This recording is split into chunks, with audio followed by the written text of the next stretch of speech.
सामान्य जनतेपर्यंत या आपल्या चॅनलमध्ये आपल्या सर्वांचं मी स्वागत करतो आहे। आणि आता मी आपल्या सर्वांसाठी एकंदरीत शेतकरी वर्गासाठी अतिशय आनंदाची, महत्त्वाची आणि बचतीची एक बातमी आपल्या सर्वांना सांगते।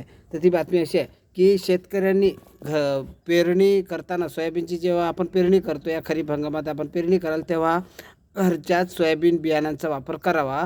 आणि याला दुजोरासुद्धा शासनाचे जे जबाबदार अधिकारी श्री प्रमोदजी लवाळ, विभागीय कृषी सहसंचालक अमरावती यांनी या बातमीला दुजोरासुद्धा दिलेला आहे। आणि अमरावती विभागाने हा उपक्रम सुरूसुद्धा केलेला आहे। आणि यामध्ये त्यांची फक्त अमरावती विभागाची 10,40,00,00,000 रुपयाची बचत होणार आहे। कारण याच्यामध्ये शेतकऱ्यांकडून जे सोयाबीन ते म्हणजे कंपनीकडून जे सोयाबीन येते, ते कंपनी दुकानातून जे शेतकरी सोयाबीन घेतात त्यामध्ये ते 80 ते 100 रुपये दराने त्यांना ते सोयाबीन विकल्या जाते।